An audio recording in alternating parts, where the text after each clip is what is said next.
No niin, seuraava kunnostuskeppari-videota jo. Edellisestä ei olekaan hirveän kauan aikaa.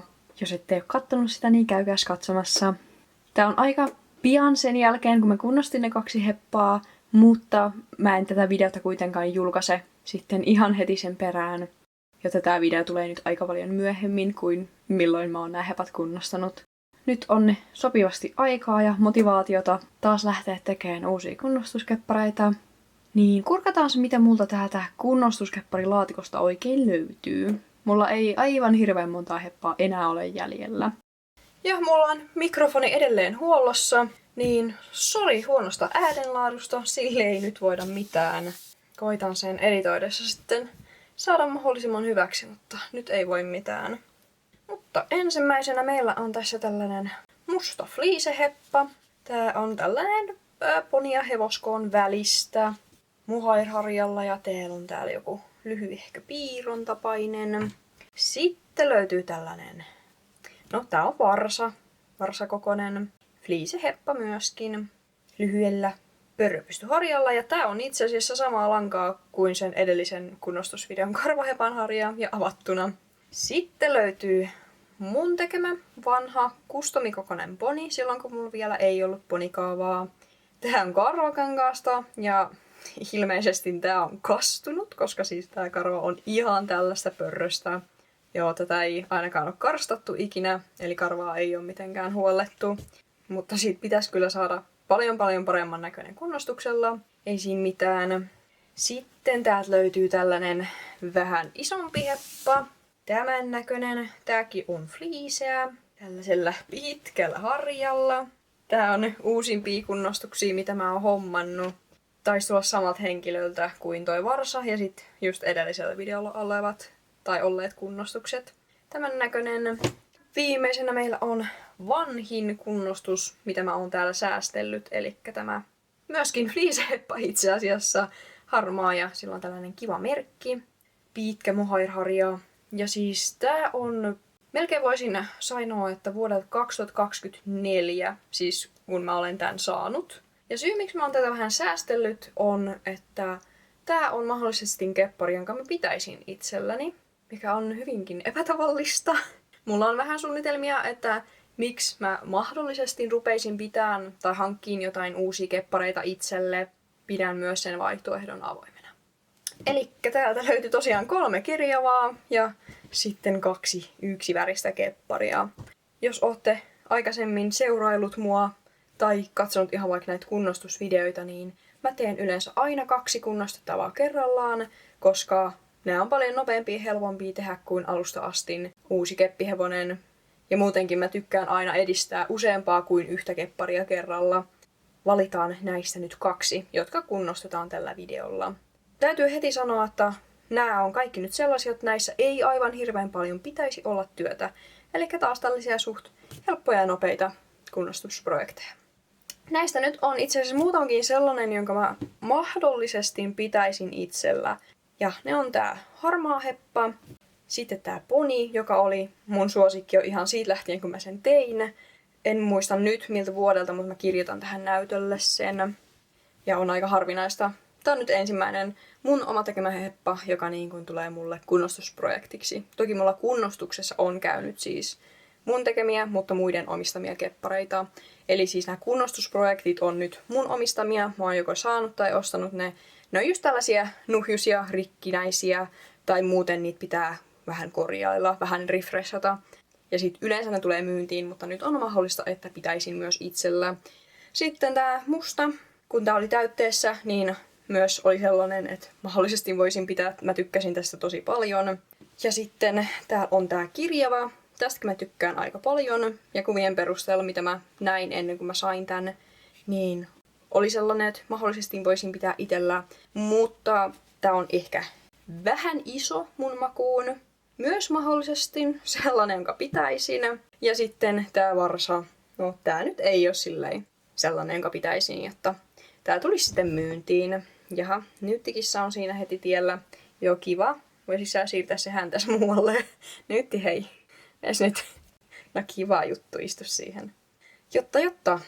No, tehdään tää varsa nyt aluksi pois alta, koska se on sellainen, jota mä en tuu jättää itselle.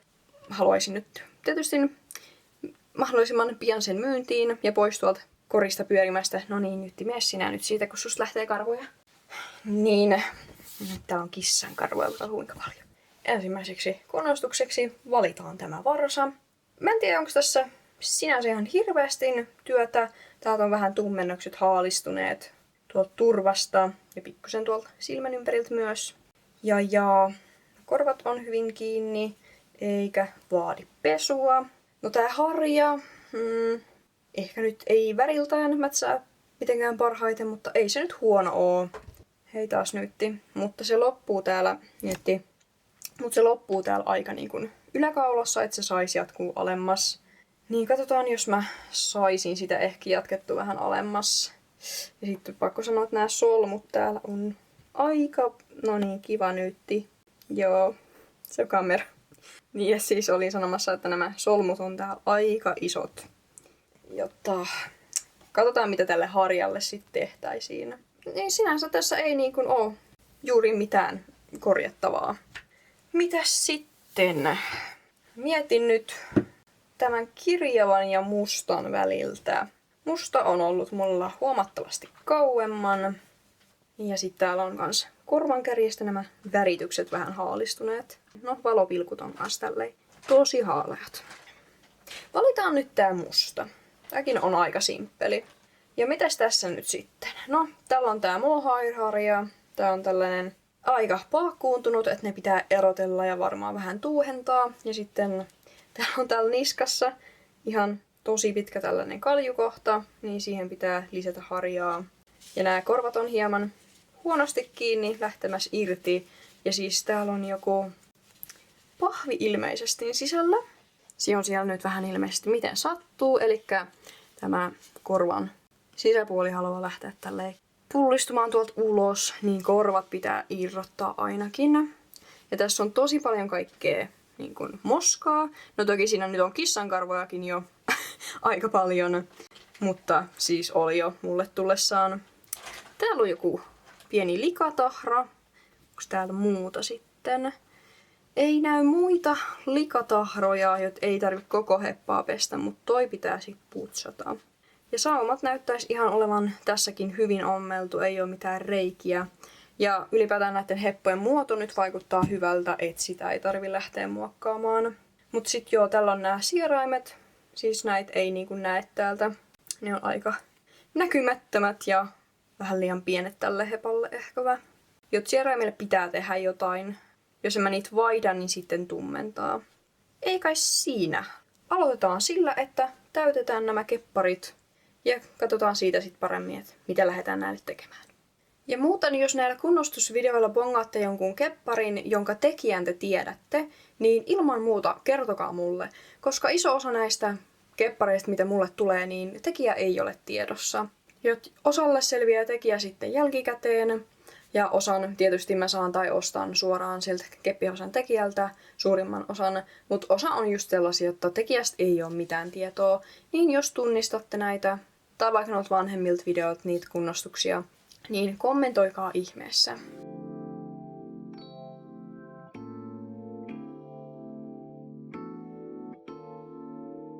Joo, tää varsa on tällainen kivan ryhdikäs. Ei muuta kuin täytetään toi mustakin heppa.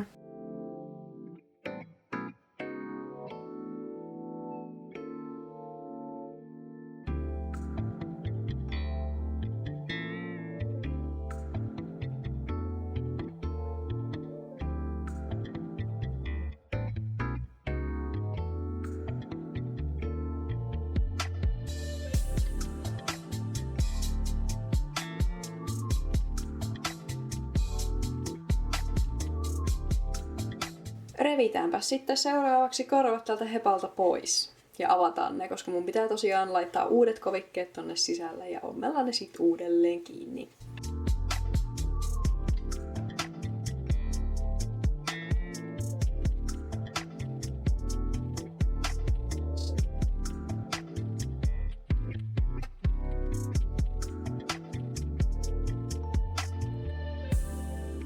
Okei, eli siis täällä on softista sisässä, mutta tää on aivan väärän kokoinen pala tälle korvalle. Tää on mennyt ihan tälleen kipuralle. Joo. Selvä. No joo, vähän pienensin tässä näitä korvia. Tein tuohon ompeleen, tuon verran lähtee pois. Niin molemmat korvat pienennetty. Nyt mä leikkaan täältä sitten uudet kovikkeet tonne Softiksesta. Ja mulla on tässä nyt 2 eri väriä, koska täällä on tällaiset ärsyttävät hintalapputarrat ollut tossa, niin tänne jää jäljet ja nämä on niinku käyttökelvottomia kohtia. Joten mä ajattelin, että joo, käytetäänpä se nyt sitten vähän korvien kovikkeeksi tälle. Ja nyt kun mä otin nämä korvat pois ja kun mä sovittelin niitä, niin nämä silmät on aika hassut. Ne on tosi pienet ja sit siis ne on ihan tällaiset suipot. Ehkä ei kovin niinku hevosmaiset silmät. Mutta katsotaan nyt kun mä saan nuo korvat takaisin päähän, että miltä se sitten näyttää. Lähdenkö mä vaihtaa nuo silmätkin? Mä ihan tykkään näistä silmistä kyllä, mutta joo, tässä kohtaa ainakin siis ne on aivan liian pienet.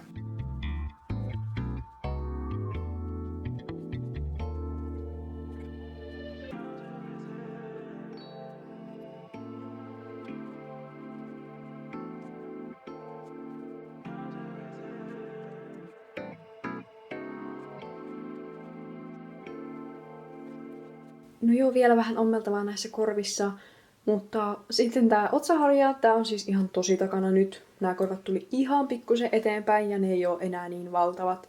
Niin mun pitää poistaa ainakin osa tosta otsaharjasta. Ja se on myös tehty tollai aika sivuttaissuunnassa, niin pitää se sitten korjata. Katsotaan, jos saisin ehkä tästä vähän jouhia tonne niskan kaljuun kohtaan sitten. Sitten lähdettäisiin tota harjaa muutenkin tekemään, eli erotellaan noi mohair-jouhet tuolta toisistaan. Ja sitten varmaan pitää myös lisäillä jouhia jonkun verran.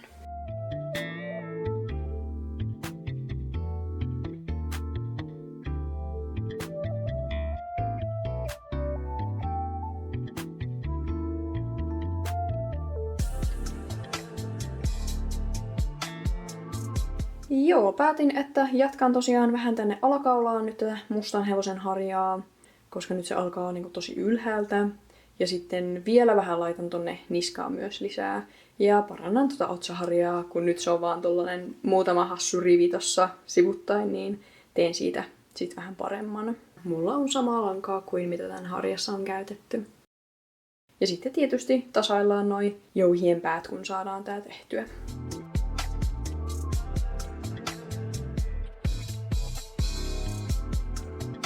Mustaheppa alkoisi olemaan aika lailla kunnostettu. Mutta sitten mä katoin ja muistin, että mullahan on täällä näitä kunnostusvarusteita, joita on siis just tullut näiden kunnostusheppojen mukana. Ja näissä kaikissa on jotain korjailtavaa. Niin katsotaan, olisiko tässä nyt. Mun mielestä nämä yhdet suitset on tullut ton mustan hepan mukana. Ja sitten ehkä myös tää yksi riimu. Niin ne vois ainakin kunnostaa. Ja no, otetaan tästä tää toinenkin riimu. Tuo riimunaro, mikä tossa on, niin se on ihan hyvä. Siihen ei tarvitse tehdä mitään muutoksia. En tiedä, miksi mä en ole laittanut sitä myyntiin ja se on vaan jäänyt tänne. Ja ton sinisen riimun, kun se tuli sen harmaan kepparin mukana, niin sen mä jätän vielä varastoon, jos se olisi sitten sen harmaan hevän riimu. Mut joo, näistä suitsista mä nyt tekisin tälle mustalle sopivat. Ne tuli sen mukana, mutta nämä on aika rikkinäiset. Ja jotenkin siis tosi löysät suitset tälle. Näissä on molemmissa poskihinaissa säätö soljella, niin mä teen lisää reikiä. Ja sitten myös toiselta puolelta pitää lyhentää tätä vähän, koska siis tää on tosi pitkä. Toi turvahina on kiinni vaan toiselta puolelta, niin se pitää korjata. Ja muutenkin sitten parannella näitä. Otsapanta on tollai vähän löysästi tossa kiinni, niin napataan se siitä tiukemmaksi.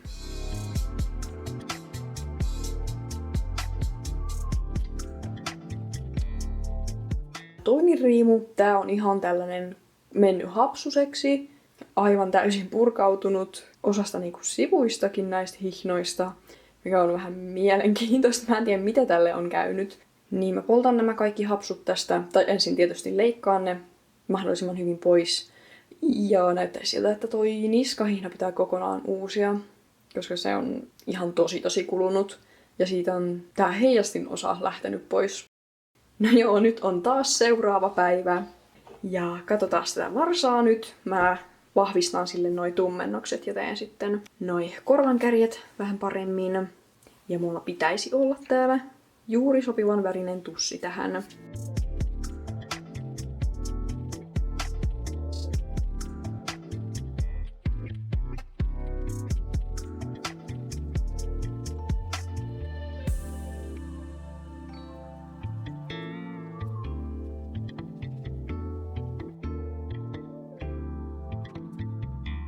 No joo, varsan tummennokset ja korvankärjet saatu tehtyä. En mä tiedä, en mä kai muuta tee sitten tälle. Tää harja nyt saa olla tällainen, vielä vähän harjailen sitä ja kiristelen näitä solmuita, niin osa on vähän löysiä ja koitan sitten, jos saisin tätä vähän jotenkin silleen, että nämä solmut ei täältä noin paljon näkyisi. Mut joo, muuten valmis. Yksi asia vielä. Mä vahvistan nämä valopilkut. Nämä on aika kuluneet. Täällä on tämä fliisiheppa. Ton harjan sain tosiaan. Elikkä se nyt alkaa täältä vähän alempaa, tuolta niin kuin normaalista kohdasta. Mä nyt jätin tähän niskaan tällaisen tyhjän kaljun kohdan, koska se ihan ok sopii tälle hepalle. Ja niin se oli. En tiedä, tää on niin musta, että näkyykö yhtään kameraan nyt. Mutta tällä oli tosiaan muutama rivi otsaharjaa niin kuin näin päin. Niin mä sit tein siitä vähän tällaisen kolmionmallisen. Ja se on niin kuin tälleen tässä. Näyttää vähän luonnollisemmalta. Mut joo, en mä sitten tiedä, teenkö mä tälle mitään muuta. Niin sitten tosiaan mä värjäsin noi sieraimet. Siis kameraan ei varmaan yhtään näy. No ehkä vähän sen, mutta värjäsin ne hieman tummemmiksi. Niin nyt ne vähän paremmin sieltä erottuu. Ei nyt mitenkään loistavasti edelleenkään, varsinkaan tähän kameraan, mutta valjalla silmällä sen nyt näkee, että siellä on sentään sieraimet olemassa. Jot joo, enpä tiedä. Ei kai muuta tälle hepalle, eikä varmaan tolle varsallekaan. Vielä muutamat ommeltavat kohdat noissa parissa varusteissa, jotka mä kunnostan, niin teen sen ja näytän sitten lopputulokset. Katsotaan sitten näitä varusteita, mitä mä korjasin. Tässä on tää heijastiriimu. Tää heijastiriimu on sitten pikkusen pienempi kooltaan. Täältä löytyy nämä suitset. Elikkä oikeastaan vaan pienensin niitä ja siistin sitten vähän noita kaikki ompeleita tuolta. Ja turpahina on nyt kiinni tuolla, että se ei ole irtonaisena. Ja näihin ohjeen kiinnityskohtiin tein tällaisen viimeistelyn, koska näissä ei ollut mitään ja siinä oli se hapsuttava pää, joka lähtee purkautumaan. Täällä on sitten tää riimu, sen ulkonäkö nyt ei mitenkään muuttunut, että leikkasin noista kiinnityskohdista vaan sitä hapsua pois sieltä. Näin. Siinä olisi nyt nämä kunnostukset valmiina ja pienenä ekstrana nämä varusteet tälle videolle. Kuten näitte, niin näissä ei ollut ihan hirveästi kunnostettavaa näissä keppareissa. Jotta varsa oli hyvin nopea, sille oikeastaan piti vaan parantaa nuo tummennokset ja sit pikkusen muokkasin tota harjaa. Ja sillä, että se pysyisi ehkä vähän paremmin pystyssä. Musta se sitten olikin ihan vähän sen enemmän työtä, mutta taas tällaiset hyvin suoraviivaiset, helpot kunnostettavat. Ja saatattekin videon alusta muistaa, että mietin siinä, että musta voisi olla sellainen, jonka jätän omaan talliin. Ja mä edelleen mietin sitä vaihtoehtoa, niin mä ajattelin, että mä keksisin sille tiedot tässä, ainakin nimen. Ja katsotaan sitten, tuleeko se jossain kohtaa myyntiin vai päädynkö pitämään itsellä. Sen pidemmittä puheitta, iso kiitos videon katsomisesta. Käykää katsomassa myös mun muut kunnostusvideot, niitä on jo 3 kappaletta ennen tätä. Olisi kiva, jos jätätte kommentteja, tykkäätte videosta ja tilaatte mun kanavan. Ja ensi videoon. Moi moi!